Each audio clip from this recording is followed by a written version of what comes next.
سب سے پہلے تو ہم تمام پاکستان تحریک انصاف کی جو ہماری پارلیمانی پارٹی ہے، تمام M N As, M P S, senators, ہمارے جو تنظیم ہے پاکستان تحریک انصاف کی، Insaf youth wing, Insaf student federation, women wing, ہماری مائنارٹیز کے دوست، تمام کو یہاں پر خوش آمدید، چاہے وہ پنجاب سے ہیں، سندھ سے ہیں، بلوچستان سے ہیں، خیبر پختونخوا سے ہیں، آزاد جموں کشمیر سے ہیں، گلگت بلتستان سے ہیں. تمام دوستوں کو، بھائیوں کو، بہنوں کو یہاں خیبر پختونخوا ہاؤس میں خوش آمدید کہتا ہوں. اور آپ لوگوں نے آج متفقہ طور پر یوم کشمیر کے موقع پر اپنے کشمیری بھائیوں بہنوں سے یکجہتی کا اظہار کیا ہے اور دنیا کو یہ پیغام دیا ہے کہ ہمارے کشمیر کے مظلوم بھائی بہنیں، ہمارے فلسطین کے مظلوم بھائی بہنیں انشاءاللہ تعالی اکیلے نہیں ہیں. کل بھی ہم ان کے ساتھ تھے، آج بھی ہیں اور انشاءاللہ تعالی ہمیشہ رہیں گے انشاءاللہ. اس کے ساتھ ساتھ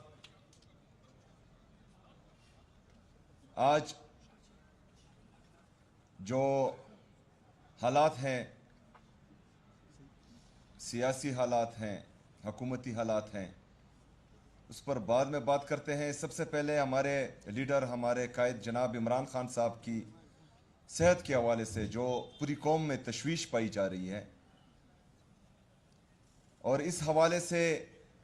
شدید غم و غصے کا اظہار کر رہی ہے کہ ہمارے لیڈر، ہمارے قائد جناب عمران خان صاحب کو تو ایک ناحق قید کیا ہوا ہے، ان کی اہلیہ کو ناحق قید کیا ہوا ہے، بشرا بی بی کو، ان کی بہنوں کو ملنے نہیں دیا جا رہا. ایک تو ملنے نہیں دیا جا رہا، اوپر سے ان پر ہر رات ظلم، جبر و فستائیت کی انتہا کر دی جاتی ہے. ان سرد راتوں میں ان پر زہریلا پانی پھینک دیا جاتا ہے، ان کو سڑک پر گرایا جاتا ہے. وہ ظلم بھی ہو رہا ہے. عمران خان صاحب، ان کی اہلیہ اور عمران خان صاحب کا پورا خاندان پاکستان کے لیے، پاکستانیوں کے لیے مسلسل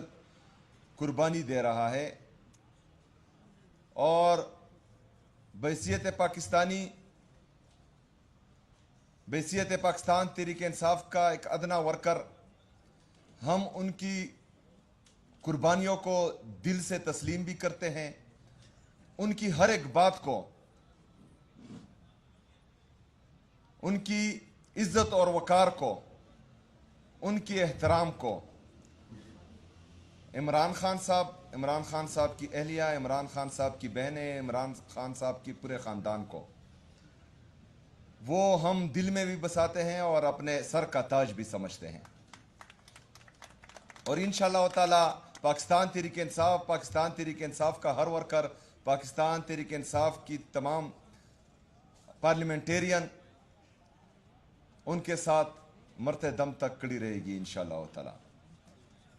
جیسا کہ میں نے کہا کہ عمران خان صاحب کی صحت کے حوالے سے ہم میں تشویش ہیں، پوری قوم کو تشویش ہے، اور غم اور غصے کا اظہار اس لیے کر رہی ہے کہ ان کو ناحق قید کیا ہوا ہے، اور ایک ہفتے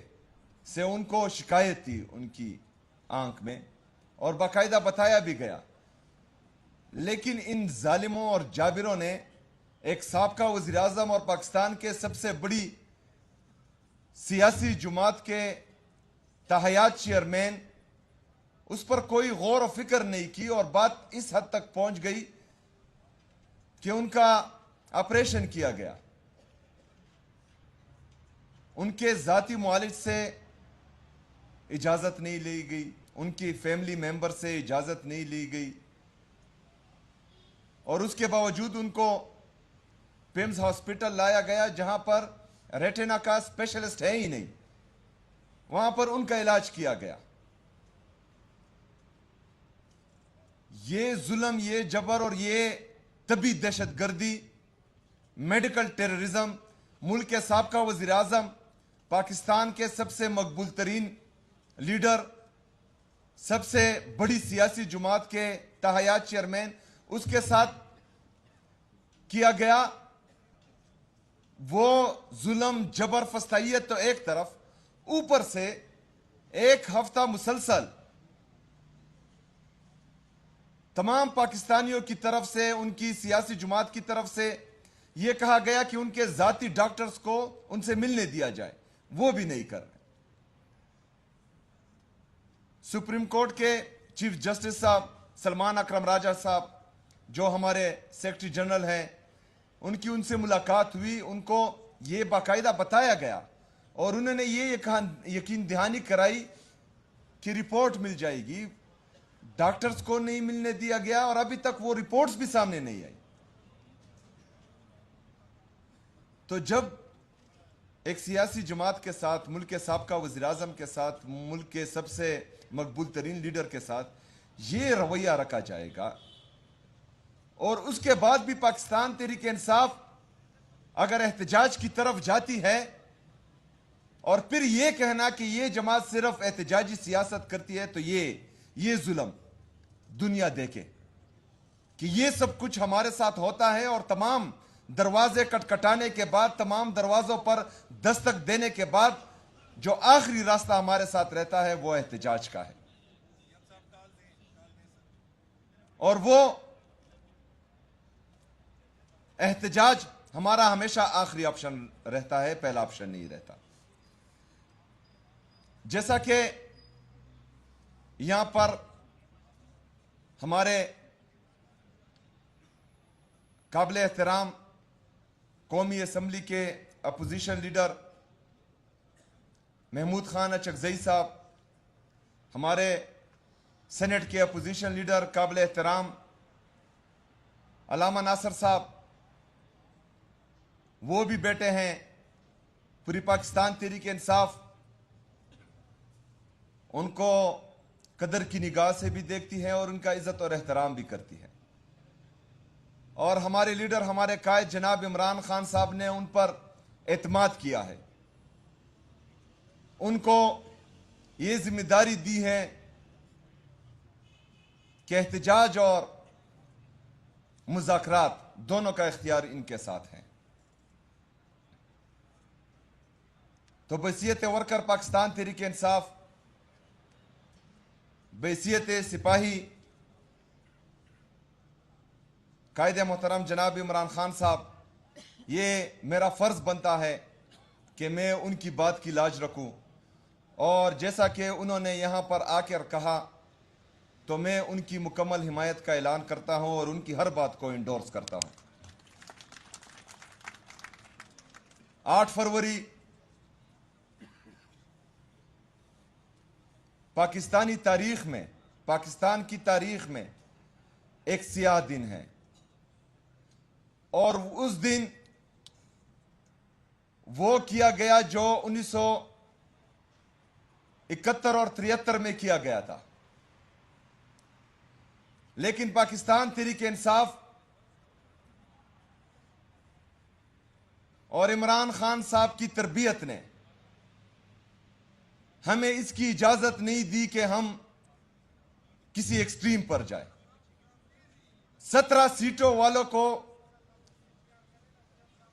اقتدار میں بٹھا دیا گیا، جو پاکستان کا سب سے بڑا صوبہ ہے پنجاب، اس پر جعلی حکومت کو مسلط کیا گیا، پورے پاکستان میں عوامی مینڈیٹ پر ڈاکہ ڈالا گیا، ایک سیاسی جماعت کو اس کے انتخابی نشان سے محروم کیا گیا، ہر طرح کی ظلم، فسطائیت، بربریت کی گئی، ہم سے نشان چھیننے کے بعد ہمارے کینڈیڈیٹ سے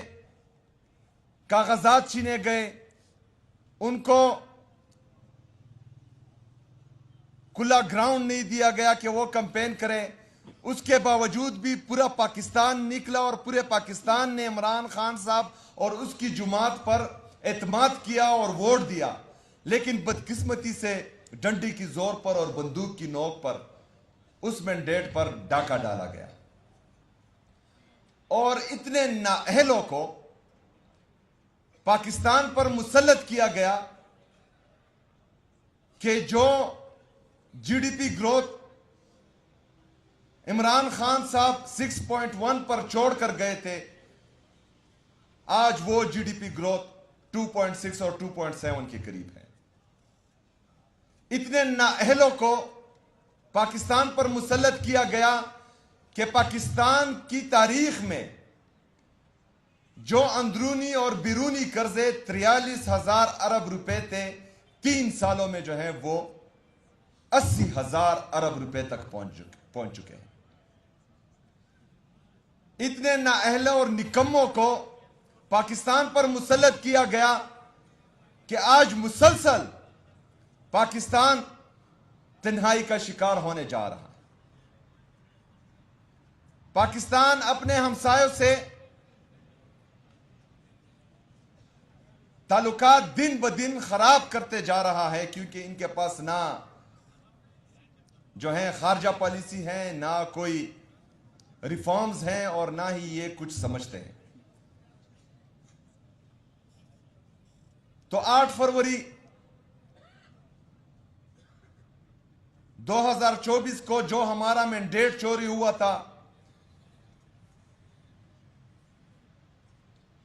اس مینڈیٹ کے لیے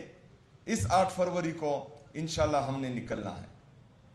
اس دفعہ نکلنا نہیں ہے، اس دفعہ گھروں میں ہی بیٹھنا ہے۔ جو ظلم، جبر و فسطیت پنجاب میں ہے اسپیشلی، باقی پورے پاکستان میں ہی چلتا آ رہا ہے اور ابھی بھی ہو رہا ہے، تو اس دفعہ 8 فروری کو اس مینڈیٹ کی خاطر جو ہماری عوام نے ہمیں دیا ہے، اس کی خاطر گھروں میں بیٹھنا ہے۔ دکانیں بند رکھنی ہیں، اپنے اڈے بند رکھنے ہیں، ٹرانسپورٹ کے اڈے بند رکھنے ہیں، اپنی ٹیکسیاں گھر میں کھڑی کرنی ہے، اپنے رکشے گھر میں کھڑے کرنے، اور پوری دنیا کو دکھانا ہے کہ اس 8 فروری کو 2 سال پہلے 2026 کو ہماری مینڈیٹ پر ڈاکہ ڈالا گیا تھا، اور جو جعلی حکومت ہم پر مسلط ہوئی ہے، نہ ہم اس دن اس کو مان رہے تھے اور نہ انشاءاللہ تعالی آج اس کو مانیں گے۔ میرے پاکستانیوں، 8 فروری کا یہ احتجاج انتہائی ضروری ہے، اور یہ آخری احتجاج نہیں ہے۔ اس 8 فروری کو ہم نے اپنی احتجاجی سیاست کا ایک بہترین دن منانا ہے، اور انشاءاللہ تعالی اس سے آگے پھر موو کرنا ہے۔ جس طرح کہ اچکزئی صاحب نے کہا کہ یہ ایک دن کی لڑائی نہیں ہے، یہ لڑائی کچھ عرصہ چلے گی انشاءاللہ تعالی، اور ہم اس کے لیے بھرپور طریقے سے تیار ہیں انشاءاللہ تعالی۔ میرے پاکستانیوں، آپ نے ایک تو اعتماد رکھنا ہے اور ایک حوصلہ رکھنا ہے۔ ہم مسلسل اس جدوجہد میں ہیں۔ ہمیں پتہ ہے کہ آپ کو اپنے لیڈر، اپنے قائد جناب عمران خان صاحب کی فکر رہتی ہے، وہ یہاں پر موجود ہر بندے کو رہتی ہے، ہر پارلیمنٹیرین کو رہتی ہے، لیکن یہ جدوجہد نہ ایک دن کی ہے، نہ ایک ہفتے کی ہے، اس نے انشاءاللہ تعالی چلتے رہنا ہے۔ جس طرح میرے لیڈر، میرے قائد جناب عمران خان صاحب نے حکم دیا کہ اسٹریٹ موومنٹ کی تیاری پکڑیں، اور وہ ذمہ داری مجھے دی گئی، اور ہم نکلے، پنجاب میں بھی، سندھ میں بھی، خیبر پختونخوا میں بھی، اس کے بعد انشاءاللہ بلوچستان جانا ہے، پھر آزاد جموں کشمیر جانا ہے، پھر گلگت بلتستان جانا ہے۔ اور جس طریقے سے ہماری تمام پارٹی نے، پاکستان تحریک انصاف کی تمام تنظیموں نے، تمام پارلیمنٹیرین نے اس میں اپنا کلیدی کردار ادا کیا، اور جو مومنٹم پاکستان تحریک انصاف توڑ چکی تھی، اور وہ مومنٹم ایک دفعہ پھر ہم نے پکڑا ہے، اور انشاءاللہ تعالی یہ ابھی شروعات ہے، اس کو ہم نے مزید پیک پر لے کر جانا ہے انشاءاللہ تعالی، مسلسل ایفرٹس کرنی ہے۔ تو تمام پاکستانیوں نے، جو ہمارے گراؤنڈ کے ورکرز ہیں، انہوں نے اپنی سوشل میڈیا کی مدد کرنی ہے، اور جو سوشل میڈیا پر ہے انہوں نے اپنے گراؤنڈ پر ورکرز کو سپورٹ کرنا ہے. اور انشاءاللہ تعالی ہم سب نے مل کر ان لوگوں کو جنہوں نے عدلیہ کو یرغمال بنایا ہوا ہے، جنہوں نے جمہوریت کو یرغمال بنایا ہوا ہے، جنہوں نے صحافت کو یرغمال بنایا ہوا ہے، جنہوں نے پاکستان اور پاکستان میں موجود تمام اداروں کو یرغمال بنایا ہوا ہے، ان سے مقابلہ ہے. اور ان سے مقابلہ سخت ہے، اور یہ اتفاق اور اتحاد کے بغیر ہم ہرگز نہیں جیت سکتے. تو انشاءاللہ ہم نے اتفاق اور اتحاد کے ساتھ آگے بڑھنا ہے، اور یہ جنگ ہر صورت جیتنی ہے انشاءاللہ تعالی. صبح سے لے کر شام تک تمام پاکستانیوں نے اس پر عمل کرنا ہے 8 فروری کو کہ ہم نے گھروں میں ہی رہنا ہے. ہم نے احتجاجاً اپنے تمام کاروبار بند رکھنے ہیں. پھر شام کے بعد جو مشعل بردار ریلیاں ہیں وہ پورے پاکستان میں انشاءاللہ نکالنی ہے، پوری دنیا میں نکالنی ہے. جو ہمارے اوورسیز پاکستانی ہیں ان کی بھی مسلسل کالز آ رہی ہے، اور ماشاءاللہ ان کا جوش و جذبہ بھی دیدنی ہے، کیونکہ وہ مسلسل رابطے میں ہیں مجھ سے، اور الحمدللہ کہہ رہے ہیں کہ 8 فروری کو بھی وہ بھی نکلیں گے، اور انشاءاللہ انہوں نے بھی اس احتجاج میں حصہ لینا ہے، وہ بھی حصہ لیں گے. تو ہم سب نے اپنے جو ہمارے مشران ہیں ان کا ساتھ دینا ہے، اور انشاءاللہ تعالی 8 فروری کے اس احتجاج کو کامیاب بنانا ہے انشاءاللہ تعالی. آپ سب کا ایک دفعہ پھر شکریہ. میں آپ سب کو ایک دفعہ پھر خراج تحسین پیش کرتا ہوں. جس طرح کے فسطائیت کی اس دور میں آپ عمران خان صاحب کے ساتھ، عمران خان صاحب کے نظریے کے ساتھ کھڑے ہیں، انشاءاللہ تعالی ان اندھیروں کا جگر چیر کے نور آئے گا. یہ ہے فرعون تو موسیٰ بھی ضرور آئے گا انشاءاللہ تعالی. بہت شکریہ، بہت مہربانی. وما علینا الا البلاغ.